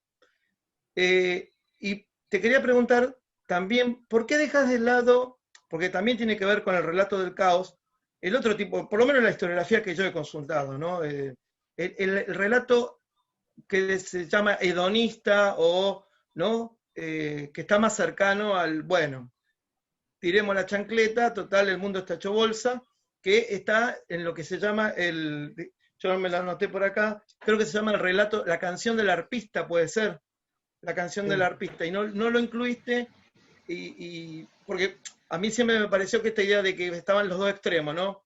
Los que estaban totalmente más cerca del suicidio, como el del Va, y estaba el del arpista que decía, bueno, vamos a ponernos las mejores ropas, los mejores licores y que reexplote el mundo, y bueno, y después venía Merry Carré, listo, se terminaba, digamos, el asunto y se unificaba el Estado. Pero, ¿por qué no lo incluís en esta cuestión de como elemento para el caos? O sea, ¿por qué lo dejas afuera? Pregunta.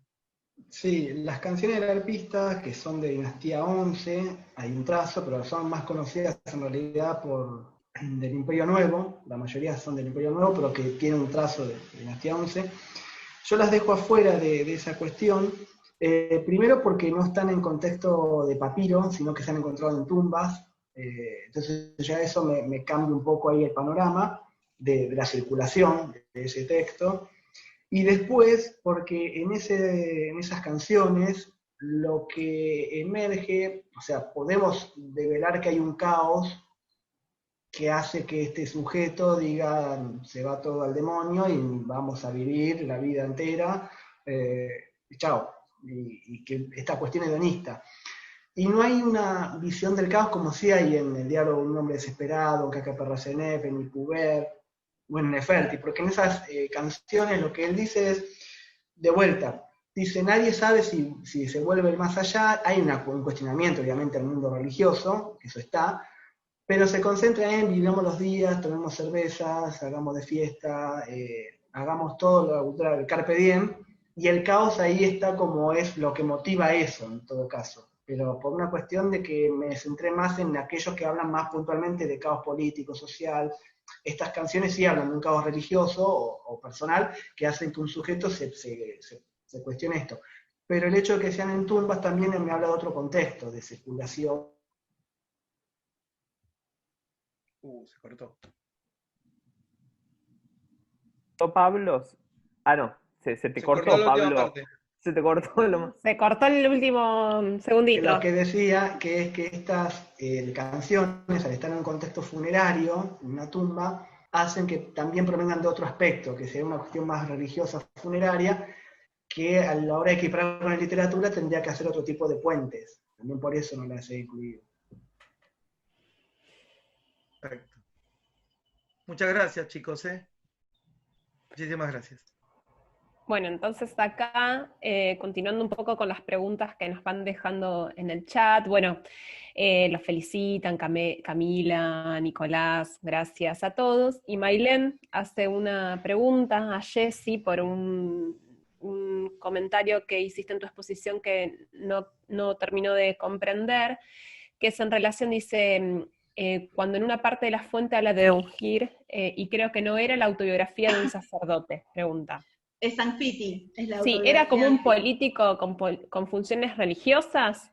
En realidad tenemos que comprender o retrotraernos a la parte en donde hablábamos de que, más allá de que estos funcionarios hayan desempeñado un rol destacado, lo cierto es que pasaron por toda la esfera de la administración, ¿sí? La política, la económica, la administrativa, la religiosa. La gran mayoría de estos nomarcas también se atribuyen el rol de sumos sacerdotes, de hecho, de ahí la razón por la cual ungen al que no lo estaba. Entonces, en este contexto del primer periodo intermedio, los nomarcas no solamente literariamente o a través de la palabra escrita usurpan estas prerrogativas reales, sino también la funcionalidad que las mismas tienen. Antes el único que podía ungir era el faraón, y como el faraón no podía estar presente en todas en todos los templos y en todas las ceremonias, designaba a sumo sacerdote. Bueno, el nomarca se erige a sí mismo también como una autoridad política con una atribución religiosa bastante marcada, incluso la relación que Anfiti tiene con el dios. No está el rey haciendo intermediario entre los dioses y los hombres, sino que es el propio Anfiti el que se convierte en el intermediario y el interlocutor de los dioses. Perfecto. Bueno, tenemos una pregunta de Franco que es para los dos. Dice, tanto para Pablo como para Jessica, ¿qué hizo posible la aparición de un discurso literario en determinado momento de la historia egipcia? O mejor, dice, ¿cuáles fueron las condiciones que dieron lugar a la aparición de escritores que fueron, a través de la ficción, más allá de los límites impuestos por los textos canónicos, o sea, administrativos, mágicos, religiosos, funerarios? ¿Alcanza con decir que fue una necesidad política? Es una bomba la pregunta, bombazo. Así que yo no me hago cargo, van ustedes. Franco, te contesto, porque ya que Jessy toma agua. No, para mí sí alcanza con que es una necesidad política. Yo soy más de lo político como estandarte. Y lo que fue necesario para mí, desde mi punto de vista, es la ruptura del orden político del primer periodo intermedio. Si no hubiera existido esa ruptura del orden político, seguramente podría haber surgido una literatura, porque la literatura surgió en diversas culturas, en diversos espacios, en diversos tiempos. Lo que habría cambiado sería que esa literatura tendría otras características. Y acá, por ejemplo, hago la comparación. Para mí igual yo tengo una postura de que para mí toda literatura es política. Y acá yo tengo como un caballito de batalla a un filósofo francés que es Rancière, que habla de la literatura política y la política de la literatura. Toda literatura, hace política, en tanto que la literatura esa tiene un mensaje político.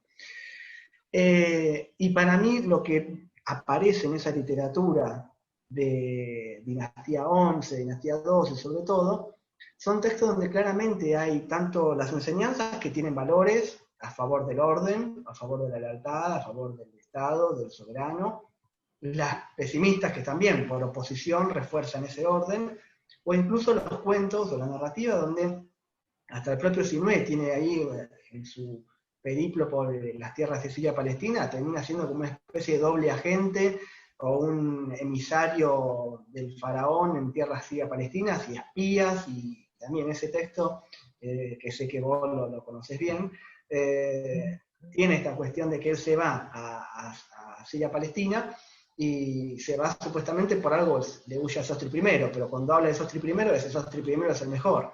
Entonces, tan mal no estabas con Sostri primero y después volvés y Sostri primero te da la tumba y demás. Entonces siempre está eso político. Que si uno va a la literatura más del Reino Nuevo, que Gassman la llama cultura de la risa, mal llamado, de carnaval, ¿no? Que es una literatura distinta, también hay mensajes políticos. Lo que pasa es que están más dispersos con la cuestión de más dioses que intervienen, más mito, más cuestión de novelesca, si querés, pero está eso. Y lo que diferencia este tipo de textos canónicos, los canónicos administrativos, mágicos, religiosos, funerarios, sería más que nada esta idea que hay una intertextualidad, que son textos que se van pisando, que están como unidos por tramas similares, que hay una noción entre el lector o el oyente, ¿no? Que hay algo ficcional ahí, porque más allá que por nosotros no creemos en esos dioses, y decimos, bueno, esa es la ficción, pero ellos también ven en eso algo ficción, de ficcionalidad, porque que haya una revolución social para ellos es impensado, o que se encuentre un náufrago con la serpiente, puede ser algo impensado también. Entonces está esta idea de la ficcionalidad, o que hay algo ficticio que emerge en eso, y después, bueno, que son textos que se han, no en el caso de las pesimistas, pero si no es, se copió hasta el hartazgo, el náufrago lo mismo, hay múltiples copias en papiro, ostra, catablillas, que nos hablan de una circulación diferente a un texto administrativo que es más bien privativo de un palacio, privativo de una corte, un lugar administrativo burocrático, o un texto religioso que es también privativo de algo sagrado, de un templo o de una tumba. Así que no sé, Jessy, si querés decir algo. Acotar algunas aclaraciones. En una de las partes dice, bueno, mencionabas vos, Pablo, del hecho de que fue necesaria esta ruptura. En función a eso, remarco esto, las características de las biografías funerarias del primer periodo intermedio, una vez llegado el Reino Medio y el despliegue de todo el esfuerzo que pusieron en legitimar su poder, las autobiografías vuelven a las características del reino antiguo, no siguen reproduciendo los patrones del primer periodo intermedio, sino que son los reyes, los faraones, los que toman ciertas temáticas de esas autobiografías y las transforman en relatos literarios. Fundamentalmente porque durante el reino antiguo toda la élite estaba o dependía del faraón y de su sistema de recompensas, y durante el primer periodo intermedio, una vez que finaliza y que llegan los faraones de la dinastía 11 y la dinastía 12, se encuentran con una élite fortalecida a la que tienen que hacer frente, y en la cual ya no alcanza la violencia, o la violencia no se convierte en el único mecanismo, sino que necesitan utilizar otras estrategias y otras herramientas, que se constituye la palabra escrita.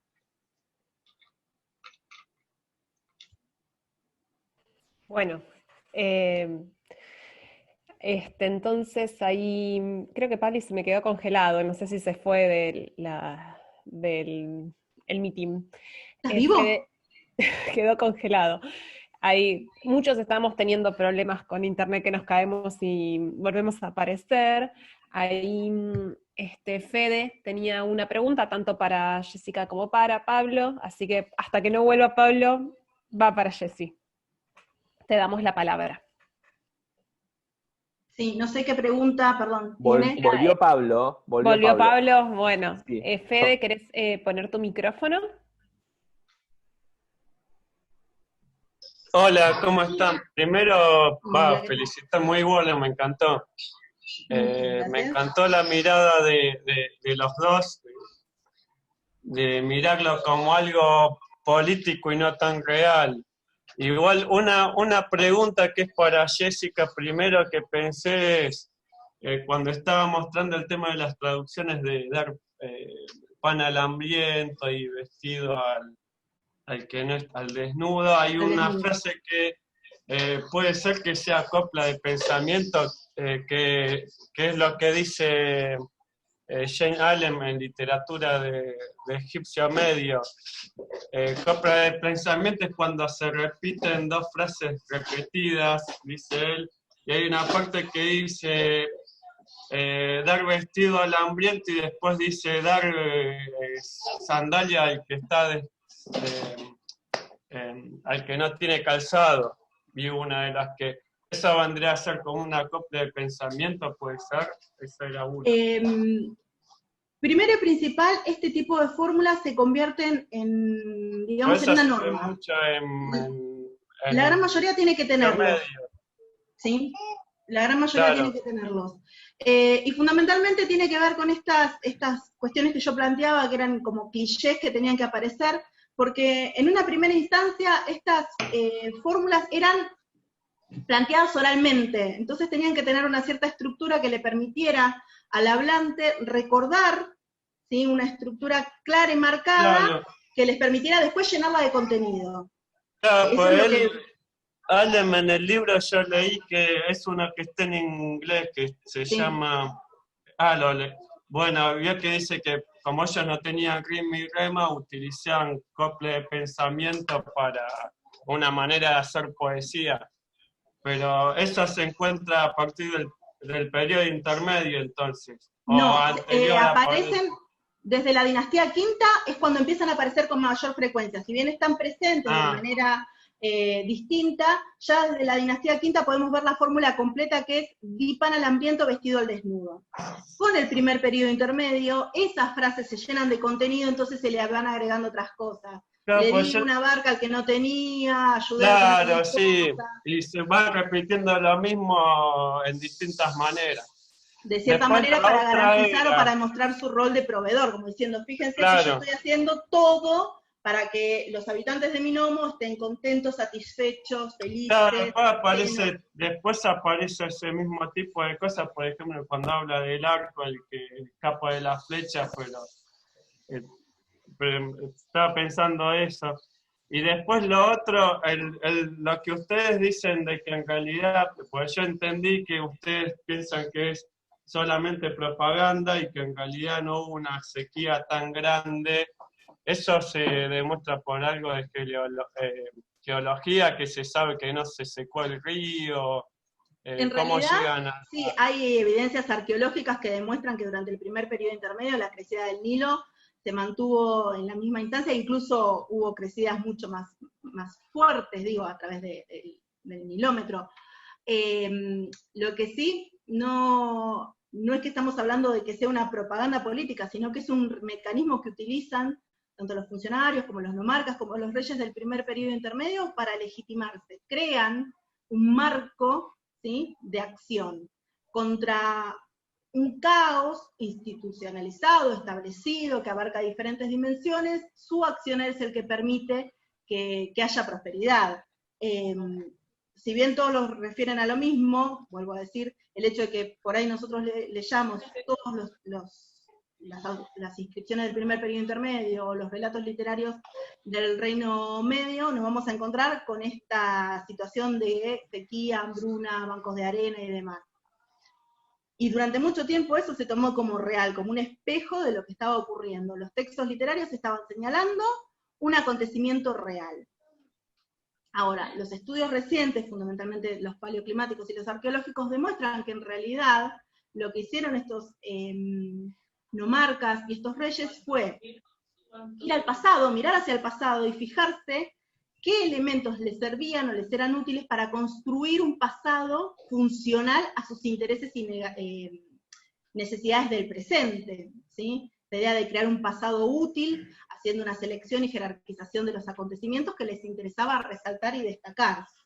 De hecho, la importancia que destacan la gran mayoría de estos funcionarios es el hambre, ¿sí?, el tema de la hambruna, los bancos de arena, la sequía, la inundación, y todo lo que conlleva, la angustia, la desesperación, la tristeza, la inversión de las relaciones sociales, la ruptura de los núcleos familiares, la pérdida de la relación con el dios, la falta de acción de ya sea el faraón o el funcionario que debía estar a cargo de X nomo. Entonces, ese marco de acción es lo que le permite a los marcas y a los reyes del y a los reyes del Reino Medio justificar el rol que están asumiendo. De alguna manera tienen que presentarse ante la sociedad y justificar el papel que están llevando a cabo, que no es un papel, vuelvo a decir, que haya estado establecido desde los tiempos primigenios por los dioses al momento de la creación, ¿sí? Recuerden esta temática caos versus orden.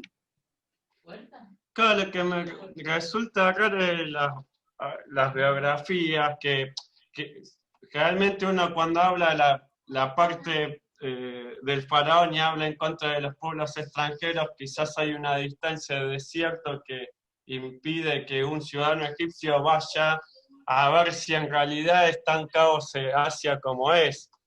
Pero ya ahí se ve como una crítica al gobierno vecino. Cuando un monarca te dice que es el único que pone orden y que después están todos muriendo de hambre, yo quizás lo veo, puede ser una manera de mostrar a la élite que él podría ser el futuro unificador de Egipto también. No necesariamente. ¿O era solamente para la población de él? Era más a nivel local.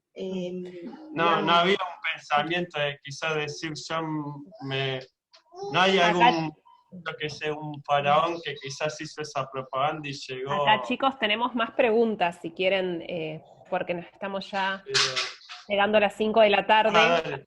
Podemos dar paso, que Ernesto tenía unas preguntas también para los chicos y así no se queda con las ganas de preguntar. Ernesto, te damos la palabra. Hola, primero, muchas gracias por la desde charla. Luxor, es nuestro invitado estelar desde Luxor. Quizás son las 10 de la noche, así que... y ustedes están con frío, yo estoy con calor. Como con Jessica también. Y acá son las 10 también. Tengo dos preguntas breves. La primera para Jessica. Me quedé al principio de tu charla, hablabas de los títulos de El Compañero.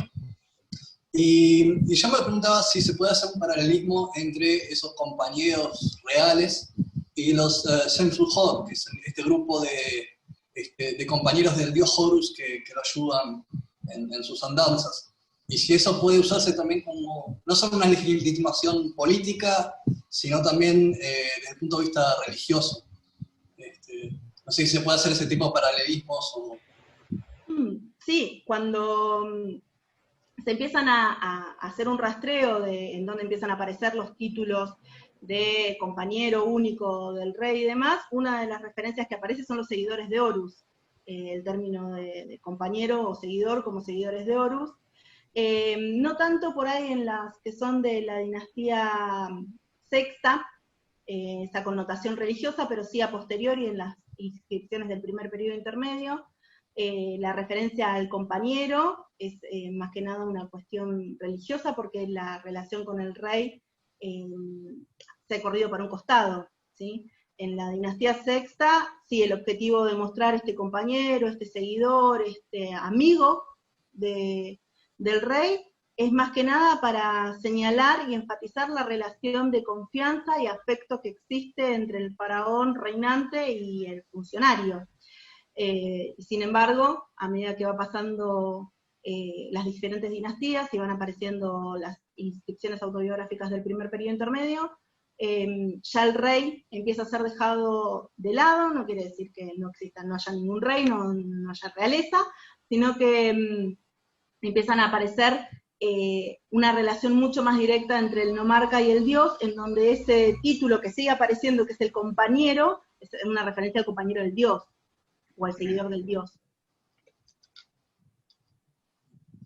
Gracias. Y después tenía una consulta a Pablo, que ya que hablamos mucho del texto del Desesperado con Subá, quería saber si conoces el descubrimiento que se hizo hace poquito, que hizo Marina Escolano, que descubrió en los papiros de Mallorca el inicio del texto de este texto, porque en realidad este texto en realidad se conserva solo en un papiro de Berlín, y ella encontró el inicio del texto, que en el papiro de Berlín está perdido, y la lectura que ella hizo fue de que este hombre desesperado, ¿por qué está desesperado? Es porque está enfermo. Entonces, ella como que ve en una especie de introspección similar, por ejemplo, cuando decimos que ves la luz al final del túnel, ¿no? Cuando las personas están por morir, que dicen, ves la luz al final del túnel. Bueno, es así una especie de paralelo egipcio a ese tipo de idea.